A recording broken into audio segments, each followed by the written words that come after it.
So if we look at being a free thinker and our Achilles heel is potentially rationalizing where we intend to reason, I think a quote that I put down here that I thought I'd share with the group is Ben Franklin, who I respect a great deal, is quoted as saying, "How convenient does it prove to be a rational animal that knows how to find or invent a plausible pretext for whatever it has an inclination to do."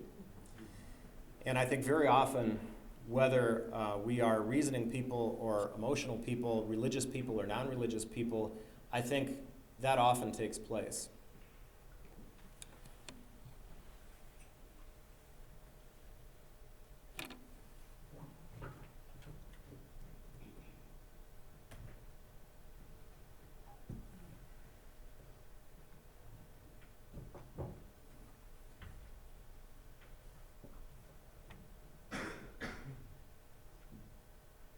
Voila. So the objectives of what I hope to cover today or talk a little bit about, I don't claim to be an expert per se on this stuff, but I've given a lot of thought, particularly with my educational background. One of the things that I thought would be interesting to talk about and try to define is, what is a free thinker? I think it's interesting in life how frequently we can be in a conversation with someone, or in this case a group of people, we're all using the same term, and we think that we're having a conversation about the same thing. And if somebody videotaped it, as this is being videotaped, we could watch that videotape and come away from it, yeah, they're all talking about the same thing, but try to get those people to define what it is that they mean by the word that they're using, and oftentimes we have a hard time doing that. So for me, I thought one of the things that comes to mind as a free thinker is very radical.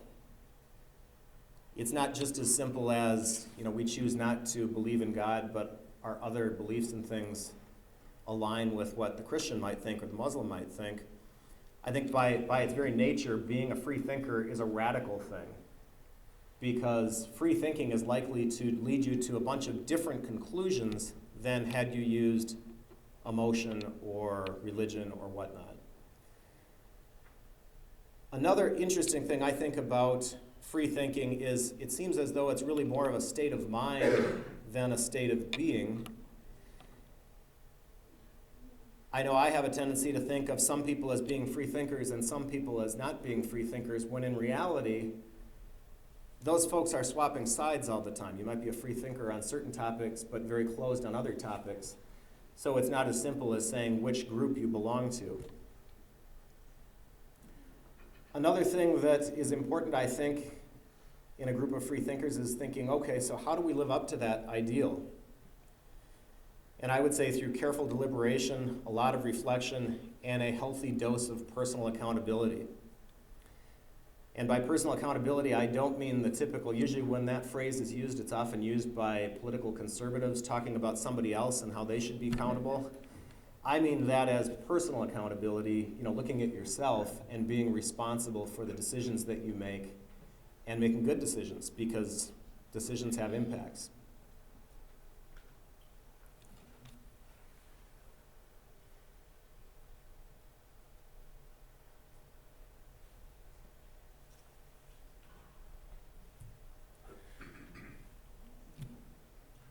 I mistakenly, when I started thinking about this topic, recollected the Peanuts comic strip and Lucy behind her booth giving psychiatric wisdom and thinking that that was free. I see that it was 5 cents when I tried to pull up the images on Google.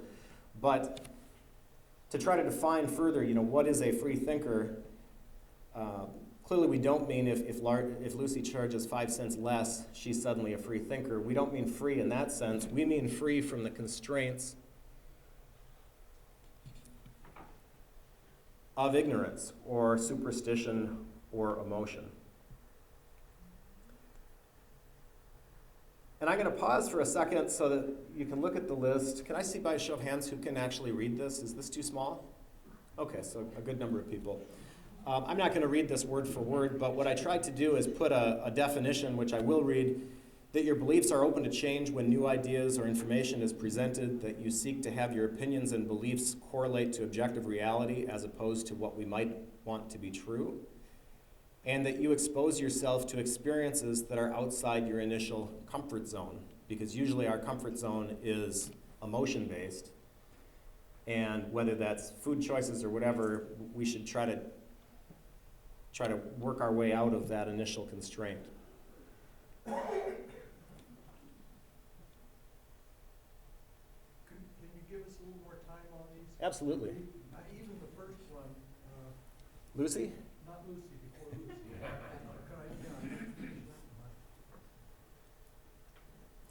I did think with this, if people wanted to interject throughout the presentation, I know typically the format is somebody presents a topic, presents a point of view on a topic, and at the end there's a question and answer, but given that this is about us, and coming to consensus about us, and understanding better about us, maybe more of a dialogue is appropriate. Yes? There's a phrase that's gaining intellectual validity, and I think it relates to your number 4 up there. It's called compulsive narrative syndrome. And essentially my understanding of that is, as you say in your 4th statement there, it interdicts the ability of the populace to think outside of their conditioned response, and it is the fallback intellectually for persons that have fully accepted or drank the juice, so to speak, and they don't understand how to speak freely or think freely. Sure. I think it's interesting with using the phrase intellectual straitjacket, down to the most minute of things, people often don't think freely. For example, most rooms nowadays are set at 72 degrees or thereabouts, and if you're much different than that, people take notice. I keep the house at 63 degrees, the TV room is 55 degrees, and my thought there is the TV room, we sit on a sofa anyway, so why heat the whole room when a blanket across your legs, would be enough? So that's what we do. That's a really basic example, but I drive a vehicle that in theory gets 29 miles to the gallon, but I hypermile, so I get 40 consistently. Yes? Isn't intellectual straitjacket an oxymoron? How can you be intellectual and have a straitjacket? Perhaps, yeah. It's like thinking outside the box. If you're thinking you're not in a box, but Intellectual suggests objectivity in the cosmic sense on everything. So a straitjacket would be an oxymoron. perhaps. Yes. What you're talking about is the thing that has given me the biggest challenge of my later years. Because when I first became more active myself in trying to read more about how other people think and things of that nature, I was probably validating what I wanted to believe. And so when you know that's the way the Homo sapien is made, it's made to constantly validate what it already thinks. I do try to step out and hear and watch other people speak about things that I know are going to be just counterintuitive to me. And I've actually felt the emotional kickback if you really actively try to listen to people who live in a story. If you live in a story, if they have a story that they live in that just has things in it that I can't live in, you actually feel the emotional desire, like to click it off if it's on TV, or I've even turned off movies I was watching because the story ran into a place that didn't, I was fearful of it or I was afraid of it. So I started to notice that more and more because it was brought to my attention that that's the way we operate. And I don't know if anybody else has had that experience of it. If you do that, it's hard. Can we get back to letting Mark do his talk? Yeah, I'll try to keep time here because as much as a little interaction is good, to get through it will require my focusing on it. So you'd requested that I go back to this slide. Was that enough time? Yes.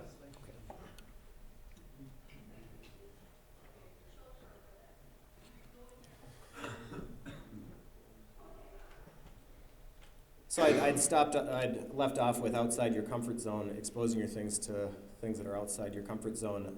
Another measure I think is interesting of seeing whether someone's a free thinker is there are a lot of contentious topics, some that stay the same over the decades and some that are unique to certain decades or generations. And oftentimes people are so entrenched in their point of view that regardless of the new information that presents itself, they're going to continue believing that. So a willingness to change your mind, particularly on the more contentious issues, is to me an indication of a free thinker. Yes? I was going to use one example, I guess, is, with a great deal of humor, we have a laser watch we play with our cats, watching them chase a little spot. But if you expand the scope a little bit and understand that we are being played by media, and that is being less diversified.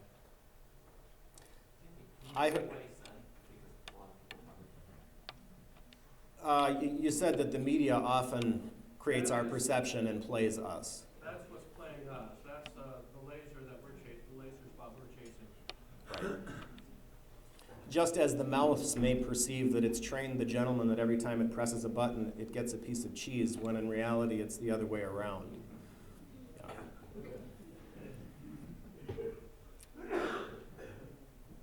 I didn't intend to go through each of those. I just put up some things there that are contentious in most groups. And I think they're examples of topics where if you were to ask somebody to, on each of those issues, ask what their current position is and what their position was, say, 5 years ago, for example, very likely it would be the same.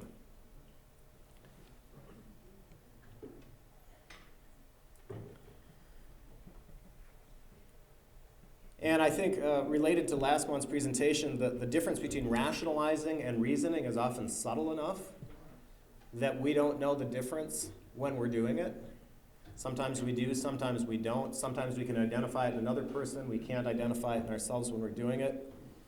It reminds me a lot of the confusion between nationalism and patriotism. Those are two very distinct notions, but it's easy to confuse one for the other. And not all these have to be big issues like abortion or capital punishment or whatnot. Food is interesting in that all of us were raised in a certain culture. All of us had certain things that we were raised to believe are food and aren't food. In some countries, dog is food. In some countries, people go, oh my gosh, we need to call the Humane Society. I've got a picture here of some Vietnamese soup that I had one day. I took that photo, and the first time I had it, I didn't know what I was eating, and the waitress couldn't translate it to me, so when I got to work the next day, I explained it to a Vietnamese woman who worked for me at the time, and she said, that's pig's blood. They put it in a pan, like a cookie or a brownie pan, cook it at high temperature, it turns into what looks like Jell-O shots, they cut it in cubes, put it in there, and it's considered a delicacy. I'm starting to get used to it.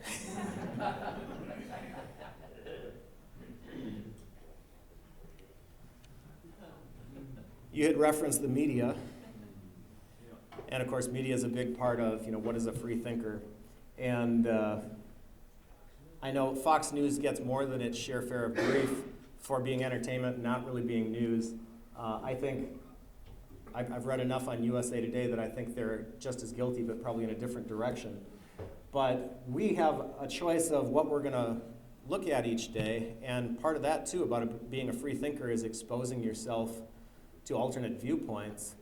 And it's concerning nowadays, it's so easy to pick the news that you want to watch and only be exposed to what you already agree with, that it creates a siloed effect that is a lot stronger than it was in decades past. Can we have a vote on how many people listen to Fox News? Sure.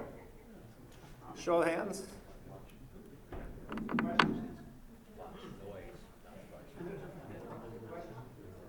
There's a question? What was the question again? I don't see the How person many with the question. people listen to Fox News in this room? Nobody. No, I do. I wanna find out what's going on in the other world of thought. I'll even leave the airport if it's on the launch.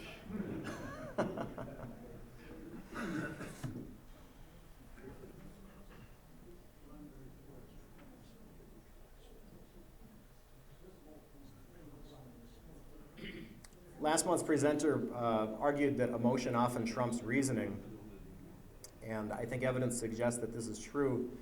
And I would suggest that emotion is also the root cause of rationalizing, failing to see the world as it is, but instead seeing it as we wish it was or wish it could be. But again, trying to define clearly what is a free thinker, that's difficult to do. I already gave my story about giving up liver for Lent. I did that out of sequence. But one of the things I've noticed in adult life is that carries through into adult life, that tendency to give up liver for Lent. And an example I would give of that are people who are straight, for example, straight Christians, who focus on Leviticus as their justification for why gay relationships are not okay. And I heard a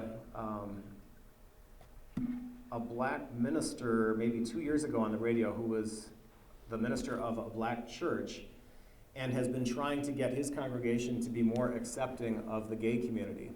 And his congregation, it's been an up-road battle. And one of the things that he said that if I were to say, I think would sound a little racist, but he said it, and I thought that it was an example of giving up liver for Lent. He said, you can't with shrimp juice on your lips condemn gay marriage, because within a few lines in Leviticus, it says you shouldn't do one.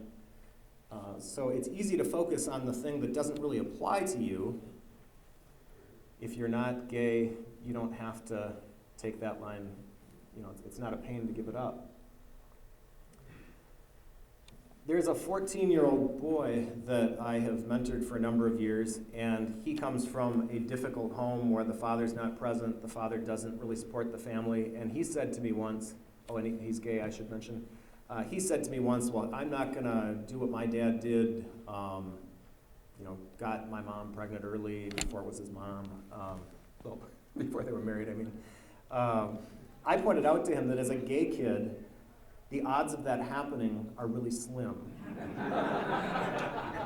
And that better to look at your, once again, turn the microscope inward and ask yourself, what do I need to do to lead a better life? Because the odds of you going down that same wrong road have already been decided. And I think, getting back to one of the things that I think a free thinker should do, unlike the Christians that I've encountered, is always turn that microscope inward. Look at the lines of Leviticus that apply to you rather than someone else, and then determine what you think.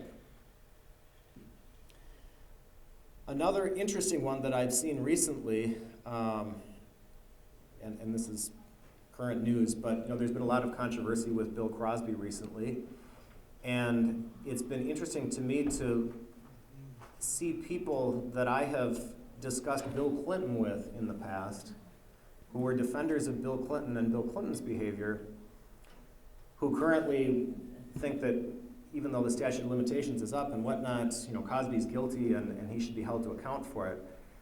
I think the two are very interestingly similar in that when Bill Clinton was in office, you all know he was impeached. He was having an extramarital affair with a White House intern. And at the time that was taking place, as you know, the Fox News crowd were, impeach him, terrible. And the more liberal people were absolutely not. That's his personal business. We shouldn't get into it. And yet it was a much more nuanced situation than that, in that he was 50-ish, she was 22, she was a White House intern, so working in the White House. It was taking place in the Oval Office, which is the office, that's the office of the president. So, to me, it made sense that he be held accountable for that. But the vast majority of people that I had conversations with about it were like, nope, that's his personal stuff. I don't agree all these other nuances you're trying to throw into it. It's very similar to the Bill Cosby situation in that it wasn't so easy in years past for women to come forward and say when things like that had occurred. And if you recollect, Monica Lewinsky was the start of it, then another person came forward, and our president was willing to go on the air and say, I did not have sexual relations with that woman, Miss Lewinsky. And he was very willing to make her look like a crazy stalker and to ruin a young woman's reputation in the process, which is pretty serious stuff.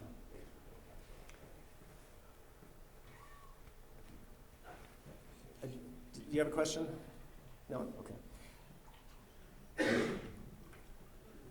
I always look at things that I think are equivalent and find it interesting that the same people, for example, who 15, 18 years ago, whatever that was, the same people who at the time were saying, no, I don't get your point with Bill Clinton, I can think of at least 3 people who currently think with Bill Cosby that this is very different.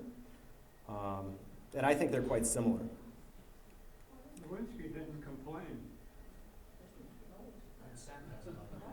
Yeah, well, She didn't accuse him of consent has a lot to do with it. However, in the workplace, there's a difference of power.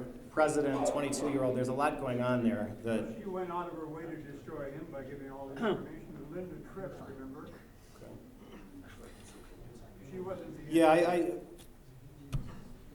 I don't mean that they're identical situations, but we have a president now who, rather than have the president come to certain states and speak during the election cycle, people chose to have Bill Clinton come to those states and speak.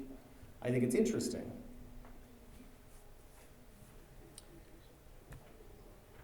And it seems to me, I was talking about how freethinkers aren't necessarily one group and non-freethinkers another group. Often we're changing hats back and forth. We're freethinkers on one topic and not on another. The movie Guess Who's Coming to Dinner is on my top 5 list. I really like that movie. And toward the tail end of it, in fact, very end of it, there is a speech by Spencer Tracy about why his white daughter should marry that black man and how they're going to have a very difficult life, but it's the right thing, blah, blah, blah. 41 years later, Prop 8 passed in California, which if you look at the exit polling on that, roughly 50-50 split on whites whether they thought Prop 8 was good or bad, and Prop 8 was gay marriage in California. There was roughly a 50-50 split with Asian Americans. There was a 53% in favor of Prop 8 with Hispanics and a 70% in favor with blacks. And I think, we can talk about why is that. It might have to do with religion. It might have to do with a lot of different things. But what's interesting to me is we've had individual movements on a number of things, whether it's the civil rights movement, whether it's the women's movement of the 70s, whether it's the gay movement more recently. And the theme is the same there. But we're not very good as a species at identifying themes. We're very narrow and see individual instances of things rather than picking up the theme and advocating the general principle. And I mean that as a species, not this group necessarily. Yes? If you were truly a free thinker, wouldn't you be wondering why they're trying to impeach Clinton? Because it did not, whatever he did was personal, and it did not affect his performance as a president, as far as I'm concerned. And I think it's sort of the same thing here with Bill Cosby. Why aren't people asking the question, how come this decades-old stuff is coming forth now? We really, there's so many unanswered questions, and that's, I couldn't jump on any one of those bandwagons for any reason. Yeah, I don't claim to know in the Bill Cosby case what the truth is on that. And with regard to Clinton, my biggest concern, and this is my individual thought on this, my biggest concern with it was just his willingness to go on national television, look at the camera, and tell all of us that he had no relations with that woman, knowing the impact that that could have on her as an individual. You've got a lot of power in that office, and to make her look like a stalker that none of this is true, is a concern. Her book was just published in the last couple of months, and she blames the media, not Clinton.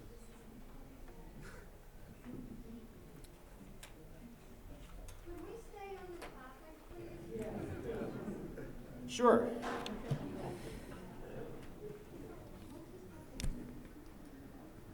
It's often said that math is an objective thing. Unlike, we've been talking about some subjective things, people have different opinions on it. It's often said that math is an objective thing, that most things aren't like that.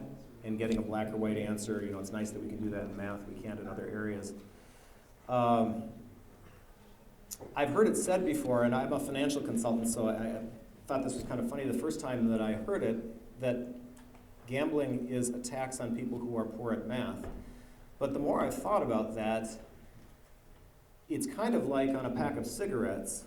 The warning is there. And it really is not true that it's a tax on people who are bad at math, because frequently on the lottery ticket that you're buying, they've done the math for you.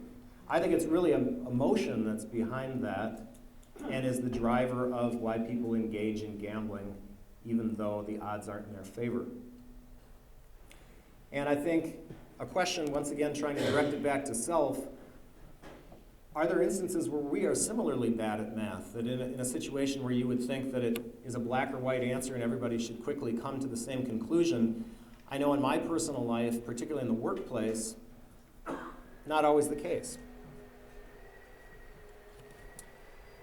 I used to be a quality assurance manager at one time, and actually before becoming a quality assurance manager, I identified a problem in the department that I worked within that prompted me to suggest a solution to the problem, and that prompted the creation of a quality assurance department and then the addressing of that problem. But I thought this would be a good example to give, because none of us have a vested interest in the outcome. We're not involved in this scenario, and that's the easiest place to be dispassionate, is when you're viewing something kind of as a spectator. So in this scenario, we've got John Doe who processes files, and in the month of November, he processed 400 of them. The quality assurance team randomly selects 20 of those files for audit, and by audit, I just mean they validate all the things that John should have done. So their audit process is a mirroring of the work that was done, just to make sure it was done per procedure. In the 20 files reviewed by the quality assurance team, 4 errors were identified. So then the question comes down to, now you've got to figure out how accurate this person is. What math would you use to answer that question? Anyone want to? 80%. 80%. Yes, and that's how I would do the math as well. But within the department where this person worked, this is how the math was performed. The manager would say, well, 400 files were reviewed by John. You get a point per file. 4 errors were identified, so they've lost 4 points potential. If you do the math on that, that works out to 99% accuracy.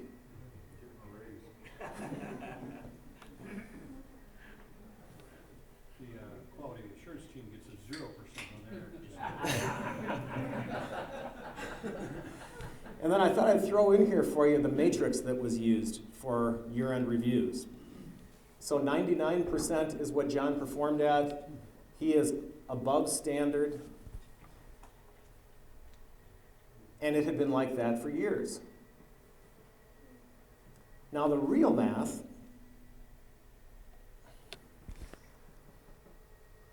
you use roughly the same numbers, but because the quality assurance team only looked at 20 of John's files, not all 400, John earned 16 points of a potential 20, which works out to, as Charles said, 80%. You would think this would be pretty straightforward to convince someone. However, this old math, the prior version I showed you, was not only used by managers, but people who were MPP'd to it had not questioned it. And this had been going on for a long time. And when I looked at this, because this is prior to quality assurance existing, so when I looked at this, I was the trainer. And seeing people coming out of a training class and seeing how the math worked out to figure out if they were doing it correctly or not, it seemed to me there's something wrong with this.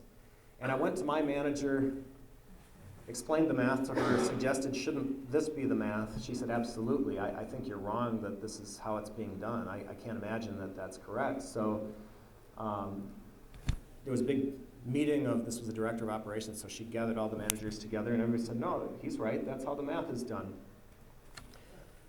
The reason that this existed was because it worked to everyone's advantage who had a vested interest in it for it to be that way. You can do a lot more production if you don't have to worry as much about quality. And even at the staff level, you would rather be 99% accurate than 80% accurate. So I don't think that people necessarily did this consciously and thought about, well, let's figure a way to game the system. But there was no incentive in that population of people, from the staff all the way up to the managers. There was no incentive to really think about it and say to themselves, there's something wrong here. And interestingly, with this, when it was pointed out, although my boss immediately said, yep, I get it, that's wrong, we'll fix it, it creates a number of problems, because if you suddenly do the right math and that's your matrix, we've gone from somebody who performs well above standard to someone who's not even on the chart any longer. And then you say, well, I guess the next step would be we need to revise our chart. But then the feedback is, well, but we can't really have a standard that has a greater than 3% error rate, or it will look like we don't really have a standard. So that creates a whole nother sequence of problems that then have to be solved. Yes?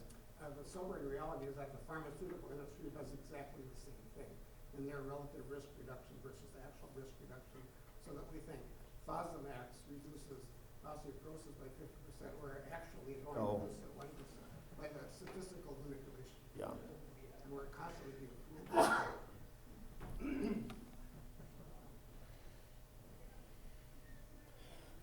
I'm going to very quickly go through a class president example where Ken is running against Julie.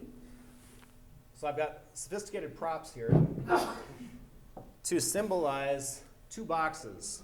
You're going to either vote for Ken or you're going to vote for Julie, and you're going to drop your ballot in one of the two boxes to ease the counting afterwards. Let's say there are 21 people in that class, and usually with something like class president, everyone votes. So let's say everyone does vote. We've got a variety of possible scenarios. It could be a landslide for Ken where he gets all the votes. Maybe Julie gets all the votes. There could be a more or less even split, but because we have 21, it can't be completely even, so maybe it goes 10 one way, 11 the other. Or more likely, we have a less even split. One of the things that I've always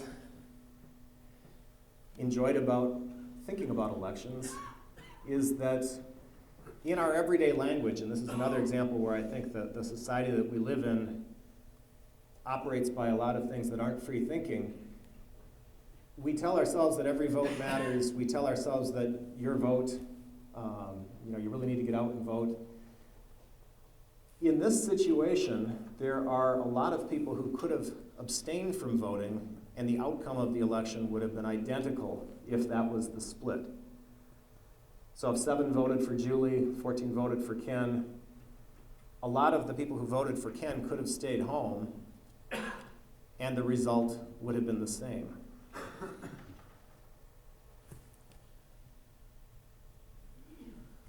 Voting for president.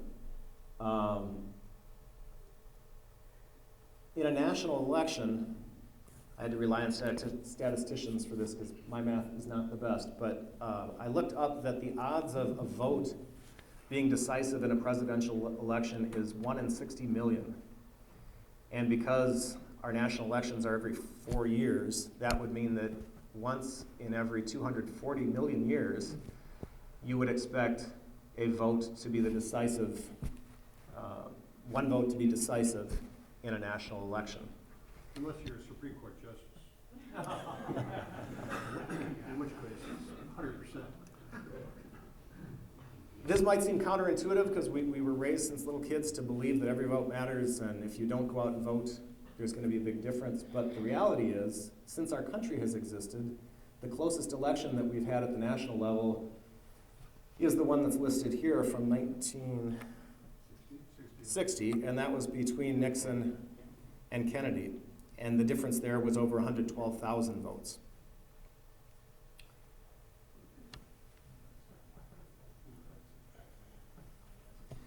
There are a lot of things that we might draw from this. Some people might say, well, now that I know that, I'm going to stay home. That's one possible thing. I thought I'd put up here what it means for me, because this is really a subjective thing, the way you take, the math is objective. What it means for you is subjective. I don't talk about how if you don't vote, you have no right to complain, because if you had voted, the outcome would have been the same. I don't say that every vote matters, because even in our small-scale example of class president, typically that is not the case. And to end with a bullet of encouragement, for me it means that people who say that don't vote for the third-party candidate because you're wasting your vote, that's clearly false. And it might give you license to do that if you think that's the right person to vote for. Yes? This is, the whole example is premised on the idea that the winner and the loser is the only outcome of an election, which that is certainly not true. I mean, a landslide is very different than a 10 to 11 election. The winner and the loser is not the only outcome. Right, yeah. If there's a landslide in one direction, the winner might take that as a mandate. That word's often used, a mandate to push through a certain agenda that if it were more 50-50 split, they wouldn't. But even in that example, whether it's landslide or not, you're only casting one vote, so the example is the same. They're not going to take a mandate from your casting that one vote. Can I pause you for just a second? I will take questions at the end, but my concern at this point is getting through what I wanted to get through. Another example of turning the microscope back on oneself is frequently in conversation, people say that the problem in politics is corporate money, or the problem in politics is big donors, or the problem in politics is the two-party system. In looking at, and I don't pretend that this is a comprehensive list, but I tried to think about what most people would say the big problems are in politics and list several of them there. So of those 8, what do you think are the biggest 2 problems? Anyone? Money? Okay. Influence of religion? A and C? Okay, A is corporate money and C is donations from rich individuals. The next slide is my opinion.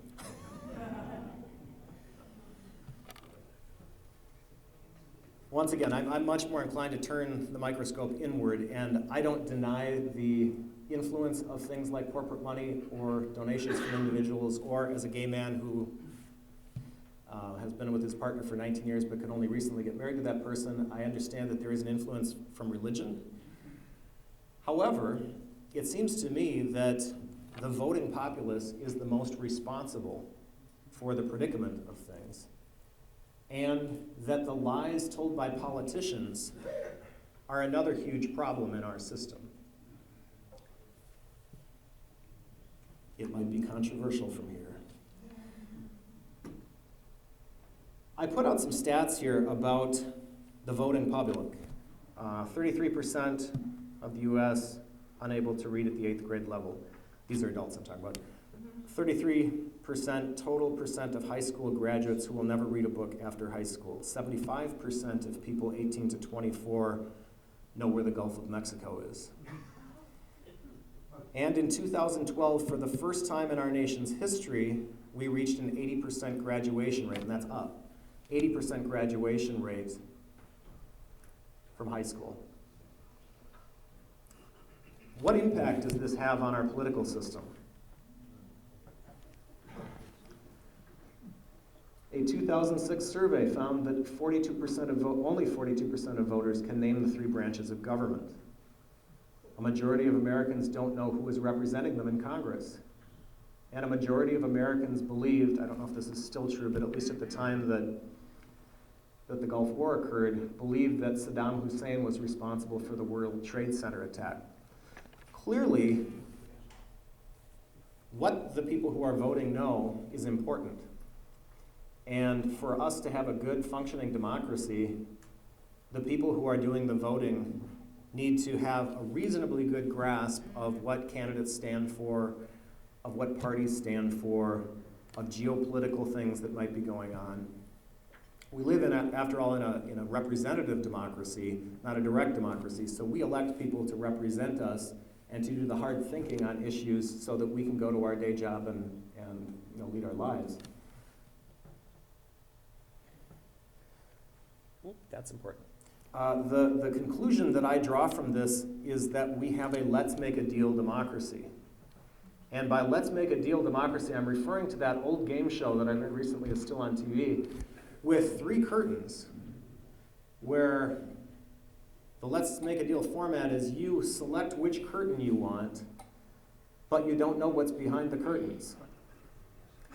And if you don't know what's behind the curtains, it's more like you're like flipping a coin. So in a certain sense, you're selecting, but in another sense, you're not, because you're not informed about what's there. So sometimes you get lucky and you get the car, and sometimes the way Let's Make a Deal works is there's a load of junk behind the curtain, and I think they make you take that home.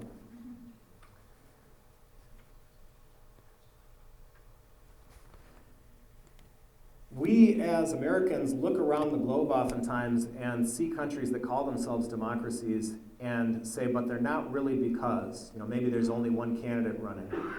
Or maybe, regardless of who you vote for, it's going to be counted for the guy who's already in power. I gave a few examples there of things that, if that were happening or not happening, we wouldn't call it a democracy. But I think to a certain extent, we have to always, once again, turn the microscope inward and ask ourselves, do we have a real democracy if, in every election cycle, both of the political parties consistently misrepresent themselves and misrepresent their opponent?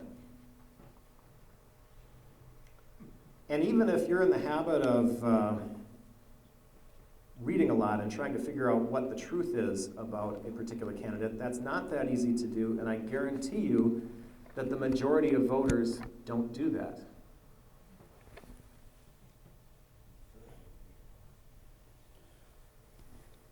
So I ask the question, isn't it necessary that the voters have a reasonably clear understanding of the candidates, their beliefs, their integrity, and their accomplishments?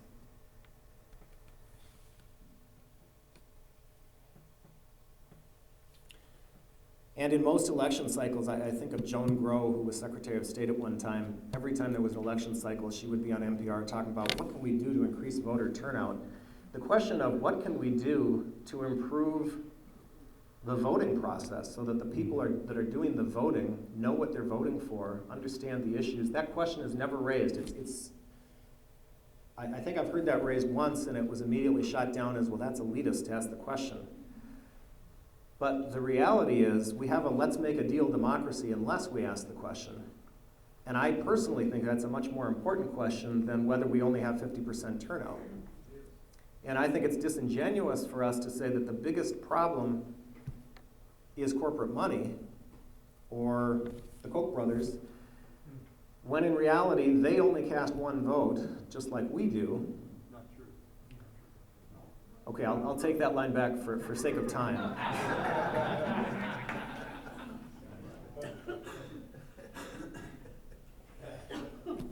Now, to go full circle here to philosophy, because that's what I studied at UMD.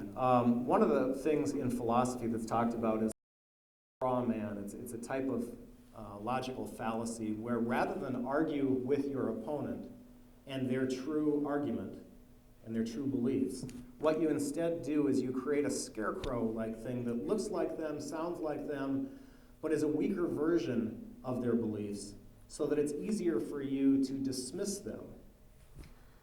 And I see this going on all the time. I see it going on continuously, and we ignore it to our detriment. I'm going to end with a video that's brief, and it discloses to all of you that I have a guilty pleasure of watching Judge Judy.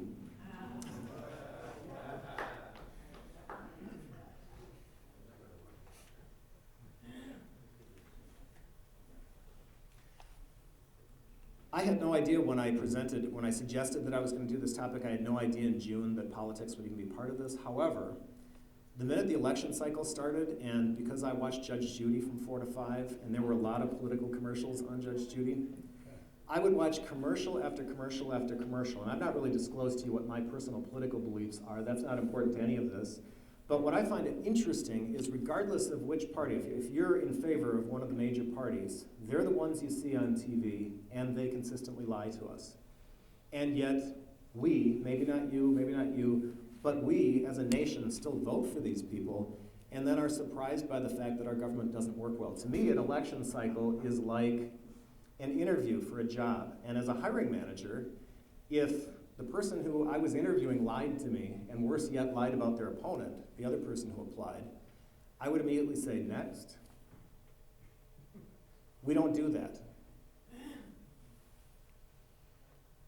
So the first one here has to do with Stuart Mills. This is a straw man of Stuart Mills. And then, I didn't do any splicing here because I don't have real high-tech stuff to do it, but the very next ad in sequence on Judge Judy was Nolan talking about how negative his opponent is. And then you'll see a little clip of Judge Judy starting right, push stop.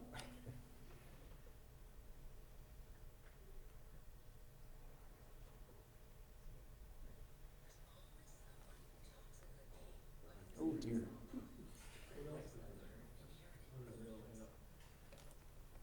Is there any way to get sound to come out of here to there? Oh, good idea. The sound quality on here is already pretty poor, so I'm not sure how well this is going to work, but I'm guessing, yeah, you can recite these from memory.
Have you been cheated?